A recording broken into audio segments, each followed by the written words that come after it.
Well, good morning, and thank you for attending. My name is Adrian Pearson. I'm a storage security architect in our non-volatile memory solutions group in Intel, so the SSD division of Intel. And with me today is also Andrzej, Jakowski, so we'll be co-presenting here. I'll take the first half of the presentation, and he'll take the second half. So what we're telling you about today is data at risk protection at data center scale with NVMe and Opal. You can tell that neither one of us are marketing people because it's a long-winded name. And but anyway, so thank you for attending on this the last day of the conference here at an early time slot as well. So really appreciate it. All right, so we'll go ahead and get started. Here's the obligatory legal disclaimer. All right, so the agenda for today, we'll take you through the motivations for data at rest security, why we still see that there's a substantial amount of interest in this. And then there are some existing specifications today, so TCG Opal family, and we're also working on some updates to this as well. But we'll talk about the existing ones that are there today and what we see. And really the point of the presentation today is go through what we see as a need for additional tooling. So there's a kind of a notion that when you're using TCG Opal that it's a more of a client use case. We see it being asked for a lot of times in the data center as well, and and not only that, but we see that that are asked for it in data center scale kind of use cases, but there isn't necessarily the good tooling to go with it. And so that's what Andrzej will take you through some of the updated tooling that we're looking at here. And then we'll go through, which is what we're calling SDC, by the way. And then we'll do the obligatory call to action to help with the tooling. All right, so the motivations for data at rest security, these are, some of these may be well known to you, but there are, data at rest security is like one component of trying to protect a infrastructure, and also protect yourself from the standpoint of if you own a data center from the breaches that may recur from somebody physically walking off a disk. It's not necessarily a one-size-fits-all solution. There are definitely other portions of this that are required in order to defend yourself against data breaches, but suffice to say, there are a number of data breaches that are happening, and they continue to grow in the scale and cost to organizations. The data on the right-hand side here is from a recent Ponemon Institute survey talking about the overall average cost of a data breach, and that number continues to increase. The number of records that are in those, the cost per record, the days, and the number of days that are required to mitigate the breach are all numbers that are increasing, and they impact several different industries, as you can imagine. So like health, financial, energy, industrial, these are the ones that are higher on the list for having the cost associated with the data breach come to them. And that kind of makes sense because your health data, healthcare data, if there's a breach there, that's an expensive cost to fix that. So governments are responding, right? So you're probably all familiar with the EU GDPR, but that's the General Data Protection Regulations that are coming out of the European Union. On top of that, there's also a new spec called Lot 9, which talks about what do you do from the standpoint from GDPR's perspective. They talk about the rights to be forgotten, for instance. So the ability to go and cryptographic erase data, the provenance over your data, who has control over it, who has knowledge of it, and whether or not how much of that is actually shown back to the user, right? So they have more control over who sees and accesses their data. In addition, so GDPR mentions the encryption as a potential mitigation in the event of data breach, but they don't necessarily talk about where or what type of encryption is required in that scenario. But what you see is a lot of companies responding to this and saying, okay, well, I do north-south encryption, east-west encryption in my data center, and I also do data at rest protection in order to defend against breaches. So Lot 9 in particular has a specific section that requires secure data deletion, and this is one that we're actively fielding right now. Is how do we do that from a storage perspective, and then provide the ability to do a cryptographic erasure inside of a storage device. So these are kind of background. This is kind of background information as to why we see needs for definitely data at rest protection. How is it done? There's a variety of different options here, and this is kind of a very bare bones use case that I'm going to be talking about here. But generally we see there's software-based full disk encryption or SEDS. There's also in betweens from the standpoint of people developing. You can consider like HBAs or things like that do encryption on the fly as the data goes out to a storage device. But the data itself, when you're using a software-based full disk encryption, typically doesn't. If you're depending on how it's actually deployed, it doesn't necessarily cover all of the data that's in the disk. So if you think of using an SSD and writing data to a disk, if you've written data and then you deploy the software-based full disk encryption, there's a potential for that over-provisioning area to still retain information from previous writes until it becomes garbage collected and then reused and for another subsequent operation. So you're not necessarily guaranteed with software-based full disk encryption that all of the data is encrypted. Whereas the difference between that and using a self-encrypting drive is that when you write data to a self-encrypting drive, all the data is encrypted all the time because the fact that the encryption mechanisms are in the hardware pipelines, and so that is going to encrypt all the data, regardless of whether or not whatever data at rest protection interface is actually active on the drive. So that's one of the benefits you get with using a self-encrypting drive. On top of that, this is really what we see the usage model for self-encrypting drives is to kind of have that last mile compliance, right? So I talked about north, south, east, west types of encryption. Those will happen. We typically see that happen in a data center, but those are kind of point to point. Versus when the data is actually going to go at rest, the desire is to make it sure that, okay, that this is my kind of blanket policy going across all of my data when it's at rest, so that if somebody physically walks out with the disk, then they don't have access to the data, assuming that they've actually used the self-encrypting drive feature and actually actively managed it. All right. So this is kind of where we see encryption is typically done. So there's definitely in the scenario of data center protection, is software-based encryption typically done at an object level. So you may be familiar with some of the technologies that are in Ceph or other database type of usage models as well that do encryption on object levels. And there's also encryption in the NIC level. So that's done at, you typically point to point again. So this is like where you would apply encryption at the NIC and then or take it off when you're writing data southward in this scenario, and then reapply encryption either in the HBA or at the SSD itself. So that's typically where the encryption we see happening. There's definitely factors to consider when you're looking at all these types of encryption solutions. When you're doing a point-to-point encryption, typically that's going to be using some sort of TLS style encryption, which is meant to do what's known as perfect forward secrecy. And so that's really trying to add encryption, take it off, and make sure that if somebody captures the data in between, that they're not able to decrypt it in the future if they don't have all of the keys that were set up originally to do it. But it's not meant to be data at rest protection in that scenario.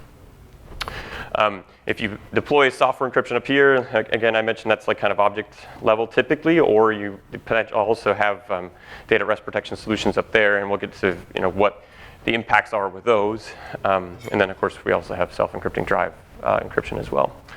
Now, there are impacts on these types of things depending on where you deploy them as well. So if you look at the encryption mechanisms, of course, the goal is to transform a piece of data to a plain text piece of data into ciphertext.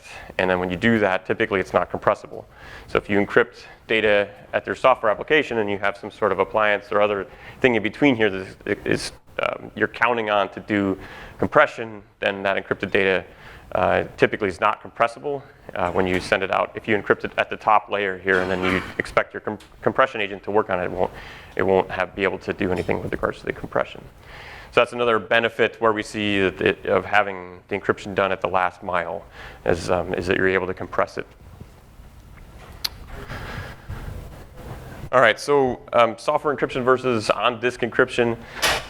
We did just a quick run on using, this is a synthetic benchmark, but if you take a look at the difference in I/O efficiency for using something like AES and I based software versus self-encrypting drive type of usage model. This is running on a P4800X, so this is our Optane, current Optane series SSD.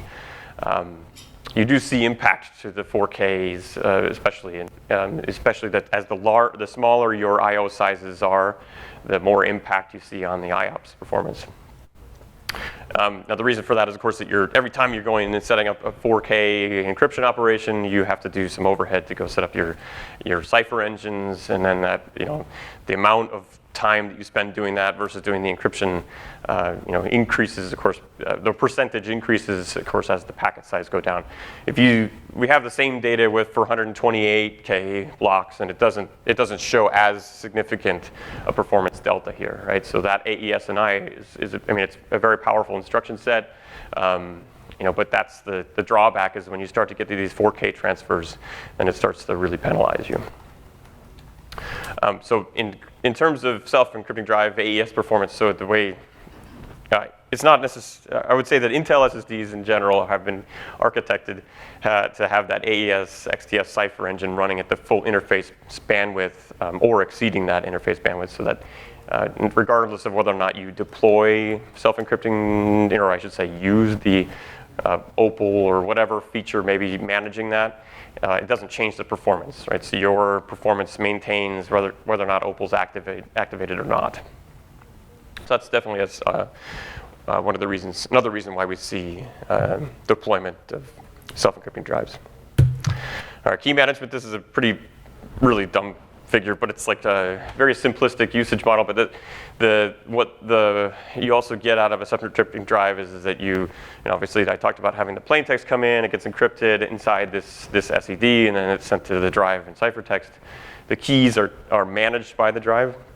So it shows that there's a media encryption key here that's been generated by the drive. It's encrypted by the drive using a default value until you come through and you do a authentication key or a PIN, password, whatever you want to call it. When you go and actually set up your data at rest protection feature using Opal or whatever the technology may be, that means your password comes in, it gets mixed with to generate a key, it gets sent through a key derivation function to then cause the media encryption keys to be encrypted while they're stored on the disk. So that means if somebody walks off with a disk, they don't have access to the password, they can't get access to the media encryption key. Now, okay, there's been a lot of discussion. You probably have read the Radboud University's research papers that came out at the end of the year last year. So it's not necessarily a perfect ecosystem either. There are implementation flaws depending on where you go. But anyway, this is how it should work in a normal self-encrypting drive. Okay, I'm going to let Andrzej take over here for the presentation. I don't know. Maybe let me try to use this one. So now let's, thank you, Adrian, for introduction. Now maybe let's talk a little bit more about differences between client and data center usages. So in a client space, laptop or workstation users, typically there is a single disk being used in a platform which serves both the boot volume and data volume. Authentication to the disk typically happens interactively via something that is called pre-boot application. That pre-boot application is stored in a dedicated region in a disk itself. That region is called shadow MBR. So when shadow MBR is enabled, basically, and user boots up the system, the pre-boot application is being launched from shadow MBR region, and password prompt is being displayed. Just to turn a little bit, it's not like you need a shadow MBR for a client. It's just people wanted to sell the encryption utility separate from the OS and use that as a clutch. So correct. Yeah. Even some ISV softwares don't even use it. Right? Yeah. That's what we see in a typical deployment. What I wanted to say is that in a client segment. supplying a password to the disk is a typically interactive and manual process, while in a data center segment, it wouldn't be practical to supply a password for thousands of drives that are available in thousands of servers. So what we have observed is that there is a need to provide an automated way to supply a password and provision a disk for a security, and later automatically unlock it when the server is power cycled. There's gonna be, in that model, there's gonna be some trusted entity that will store and manage the lifecycle of the key. We call it a key manager. That key manager can be a dedicated appliance, key management server, or a dedicated chip that can be attached to a single server or a group of servers. Depending on the selected key manager, and security policies being used in the data center, there may be a need for a periodic backup of a key, periodic rotation of a key on the drive, and a need for a key backup if administrator wants to make sure that there is no accidental loss in case, for example, when the key manager fails. In this picture, we wanted to show you changes related to key management for data trace security resulting from an industry shift from an existing model with hardware RAID or HBA card to NVMe type of deployments. On the left-hand side of the picture, you can see an example hardware RAID card with a bunch of SAS or SATA disk being connected to it. Available hardware RAID or HBA cards on the market come with a dedicated security chip on it. That security chip can assist with a key generation and key management functions. When we think about shift to the NVMe ecosystem, in a typical deployment, there is no hardware RAID present in the hardware RAID or HBA card present in the I/O path. That's mostly for performance reasons. So now the question is, how would you manage the keys for disks in this type of deployment? So we have done an exploration and discovered that there are two primary models shown on the right-hand side of the picture. The top one shows a case with a dedicated KMS appliance that is responsible for generating and managing lifecycle of the keys. A server in a data center can communicate with that KMS appliance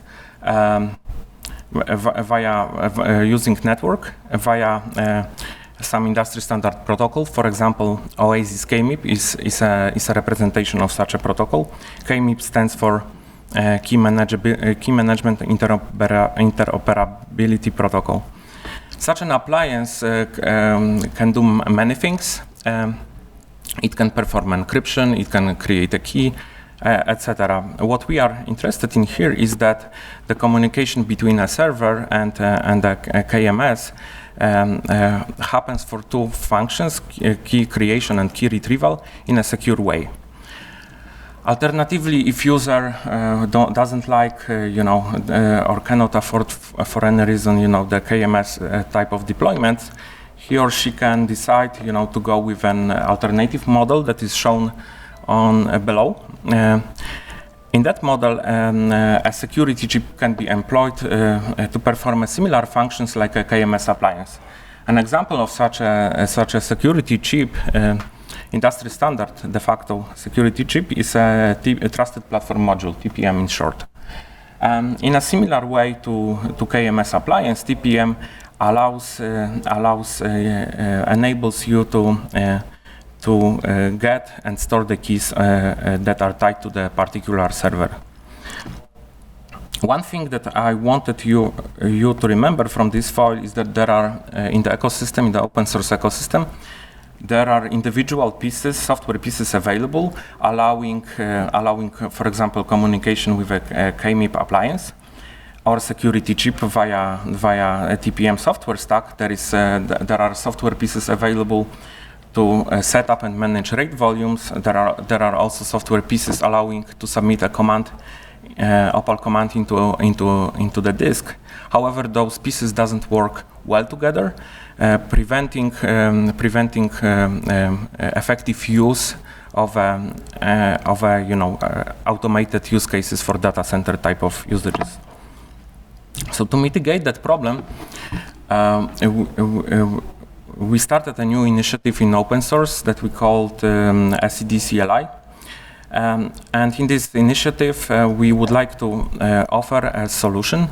We envision a solution that will help realize the data center usages. Primarily, we will focus on auto provision in two cases, on hot insert and operating system boot, and also to perform automated disk unlock when on a subsequent OS boot. We would also like to offer support for multiple key managers. In the initial release, we are thinking about these two models that we have shown in a previous slide, basing on Oasis KMIP for a centralized key manager, and for a local key manager, TPM is gonna be the way we will go. Additionally, we would like to provide the capability to offer key backup functionality.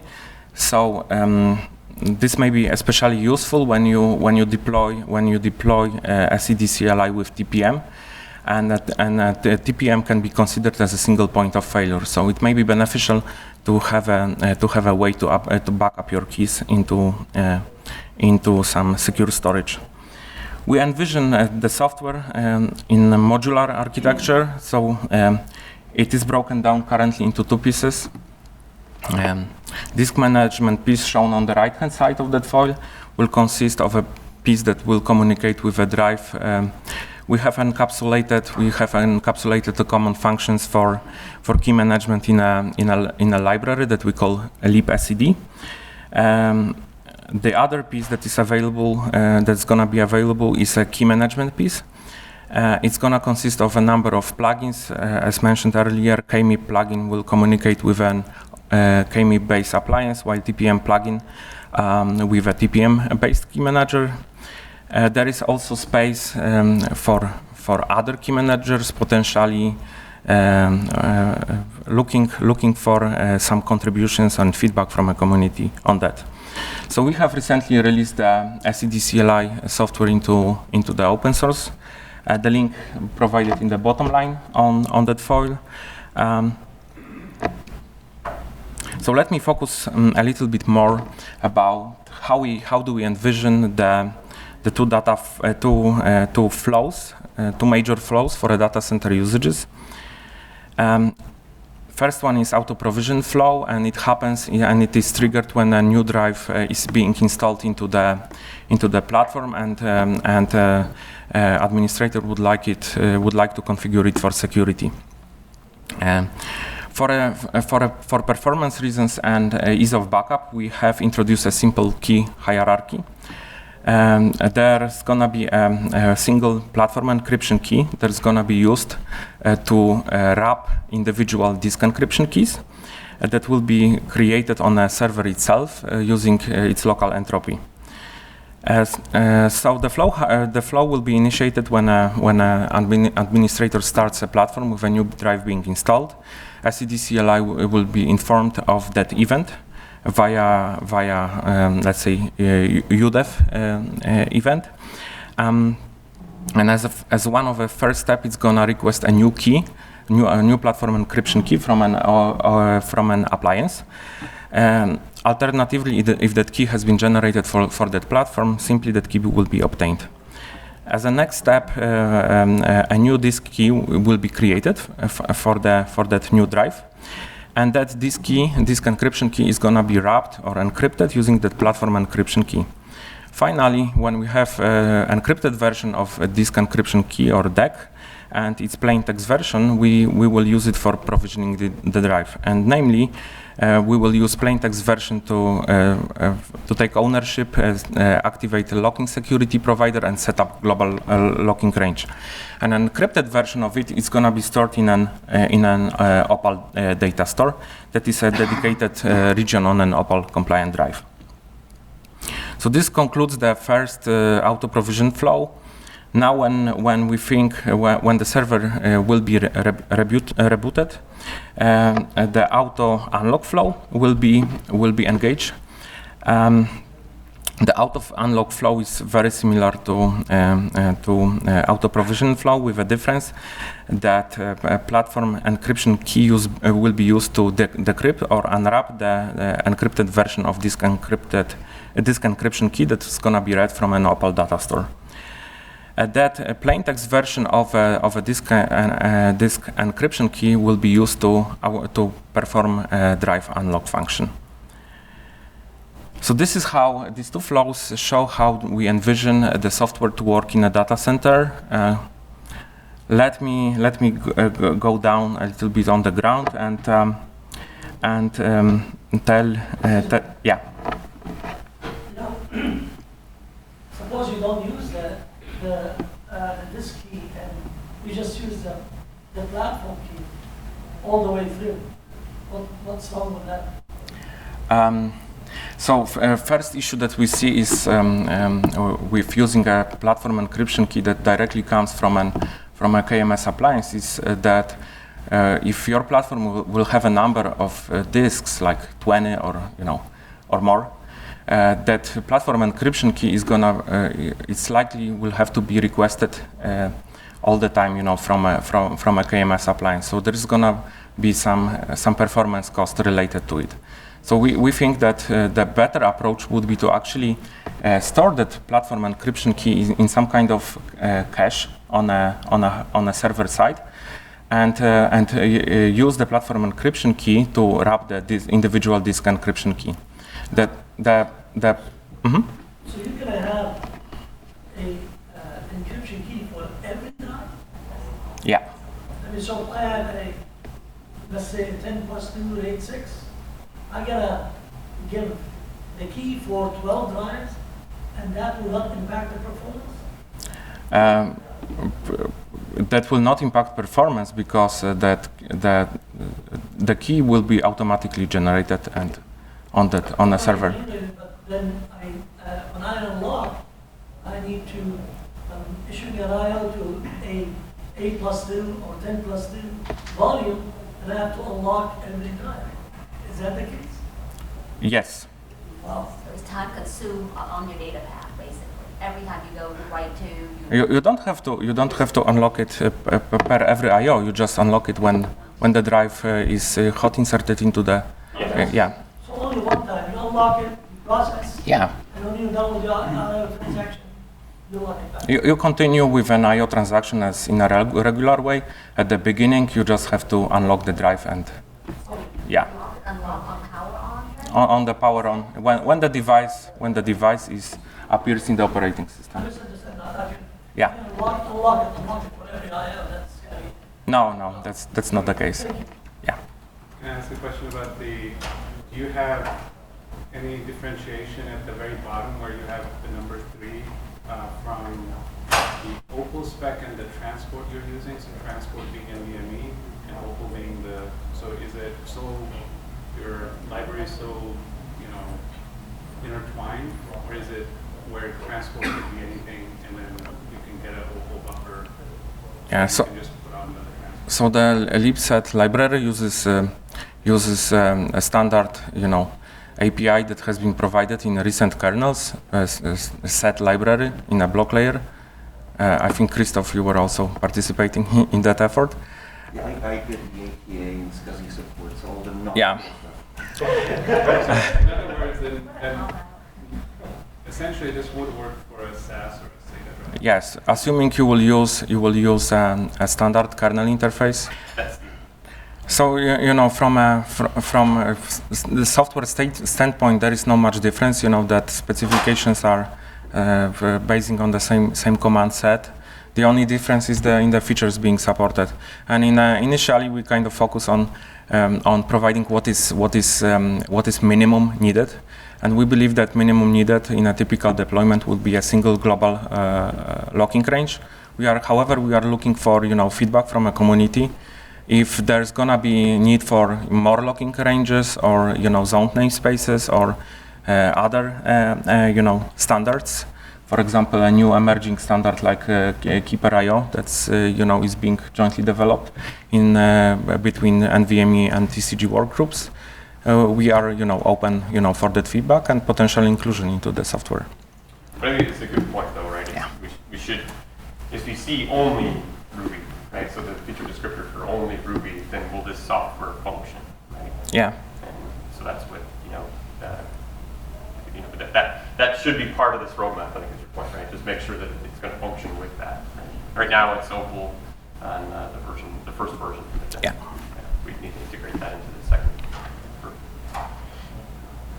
Yes. Just a couple of information where maybe let me finish and then let's continue with questions. So here we wanted to show what is actually available on GitHub versus what are our longer term plans. So currently, as I mentioned earlier, in September this year we have released version 1.0, which focuses on a minimum, which is a manual kind of usages, allowing to manage the life cycle. Which includes, initial provisioning, explicit locking and unlocking feature, reverting the drive back to the original manufacturing active state, and changing the, supplied password. Later this year, we plan to focus on delivering Oasis KME-based key manager with two functions of initial provisioning and auto unlock. And later in version, we call it 2.5 because it's going to be in an actual increment compared to version 2.0. And we'll basically do the same, but using TPM 2.0 as a key manager. And eventually we see setCLI being extended to support new emerging standards such as Keeper.io. So one thing I wanted to encourage you, to try out the software. You can, any contributions are welcome. Among many of the types of contribution, like feedback or bug requests, is also contribution. We mostly would appreciate patches, so feel free to submit on that link there, and we're looking for an opportunity to learn from you as well. Thank you. Please go ahead. So I just did a quick look, and I noticed that it was GPL v3, I think, for the tool, and LGPL. GPL v2 and later, and LGPL for the lib set. So is there any chance that, I see there's only one contributor right now publicly, would there be a chance to make that a more permissive license like other tools from Intel, like SPDK or DPDK? Potentially. What we have learned is that LGPL is a good license for libraries because it allows for proprietary extensions. Yeah. So we believe that it is good enough for initial release, but that feedback is also appreciated, and would like to BSD like to be a lot easier. Got you. Then you can just chuck it in any product, whatever. So. Okay. Thank you. I'm a bit biased because our product's BSD license, but it's just nice for tools like this. Would it be no-go for you to, I mean, our product is open source, so it's not a real big challenge for us. We have a lot of GPL stuff. Okay. It's easier always to go with. I forget if they use BSD or just BSD-like for like SPDK, but yeah, it's just seems different from what I noticed Intel's generally doing. So just while it's young, you have an opportunity to change that. Yeah. So I would just ask that. Gotcha. See if that would make sense for you. I mean, LGPL is pretty standard for libraries, but Yeah. The other thing, so I've noticed that sedutil has sort of been lacking updates. I think it's sort of, TCG feels they're done with it, is what I've heard from people. So is this meant to sort of take over from that, or is this totally tangential? The way we see it is that, like you said, sedutil is kind of lacking as a support. We haven't seen any contribution for I think more than 1 year. And then we also observed folks actually forking that project and creating changes by themselves because our community is not responsive. And to mitigate that problem, but on the other hand, sedutil works really well for client usages. The way we envision setCLI is it's gonna focus more on the data center usages, and potentially, based on community interest, it can become a replacement for SCD util. Okay. Yeah. Yeah, it sounds very promising because we're struggling with said util limitations, and we're a storage vendor. Yeah. The other problem we wanted to mitigate with introducing said CLI is to offer better licensing model, allowing to have proprietary extensions and encourage folks to use libset and Opal drives. Have you ever tried to read the said util code? That's what I'm trying. That's what I'm trying to avoid commenting on. But personally, it was one of the motivations. Yeah. So I've noticed, I forget what we were looking at. We were looking at some Intel SSDs, probably not enterprise, I think, but I think they only supported Pyrite. Yeah, the client. Yeah, okay. And that's first of all, I think we kind of figured out what the difference is, but if you could explain that succinctly for me, that would help me and probably some others. Adrian, you want to take this? I had a slide, and I think we ripped it out because it bored people on it. But anyway, it's really not that much different than Ruby, except the fact that it doesn't require encryption. So Pyrite is, so it's meant to be used as a spec where you would potentially deploy something into controlled countries, for instance, right? Can you repeat the question? Oh, sorry. And I should have something like that. There you go. So Pyrite is full. Right. So the question was, what's so Intel SSDs, client SSDs in general have Pyrite on them. What's the difference between that and Opal, Ruby, or whatever? So my answer on that one is that Pyrite is effectively similar to Ruby in that it doesn't require MBR shadow and these other features that are specific in Opal. The Opal specification talks about them. On top of that, the difference is between Pyrite and Ruby is that the Pyrite specification doesn't explicitly require encryption. In fact, it states it's encryption disabled, right? So we see that the usage for that is a lot of times being deployed in controlled countries. Where Everyone who wants all the complexity of TCG without any benefits. But there are use cases for it, so that's what we do see people using. Yeah. So what's the point? It's more about logical locking of the data than encryption. While Opal has, both of them, encryption and logic, locking of the data. Okay. Yeah. Thank you. You mentioned the shadowing part. What is the purpose? The purpose of so the question is, what is the purpose of shadow MBR? So the purpose of shadow MBR was to provide a area of the drive that shows itself during the boot sequence. So if you're coming from cold boot, there's an area that's literally that's shadowed and brought to the forefront during initial boot that has some pre-boot application in it that is accessible without unlocking the drive first, right? So you need to be able to boot off of something. And so this area appears as basically from LBA 0 to the size of the shadow MBR. You put the pre-boot application, it starts execution, and then you usually use that.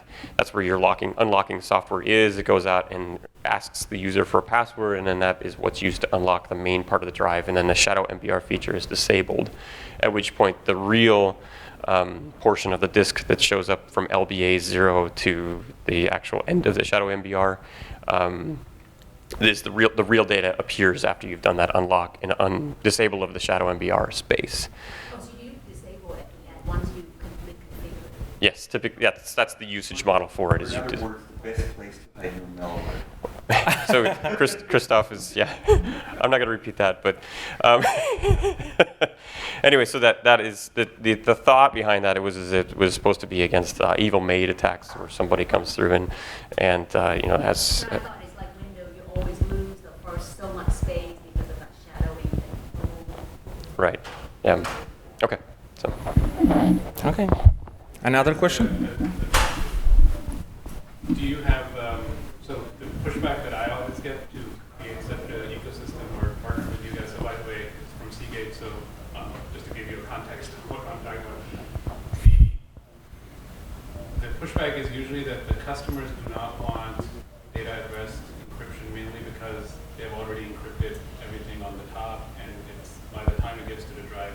So are you guys seeing that shifting, or is that why it is? Because I know if I say, hey, let's get some engineers helping you guys and build that ecosystem, I'm going to get that same pushback. Well, so again, that's why this tool. So the question is do you, there is an increase in software-based encryption in client scenarios, I would say, right? So client, it's a different ball of wax. Most of the time, what you're after there, from the standpoint of deployment, is ease of deployment, right? What we noticed a couple of years ago was that there was a kind of a shift away from using self-encrypted drives in client because of the fact that they had to go out and qual M number of ISV software solutions with N number of disks. And the permutations and the validation permutations in particular was the ones that was starting to become a lot of work burden for OEMs, right? And so they said, okay, well, let's just go and deploy software-based encryption on our disks. It doesn't impact performance that much, and so if you take a look at PC Mark Vantage or Sysmark scores, it's, it doesn't show a tremendous amount of change, especially for one disk on a client system, right?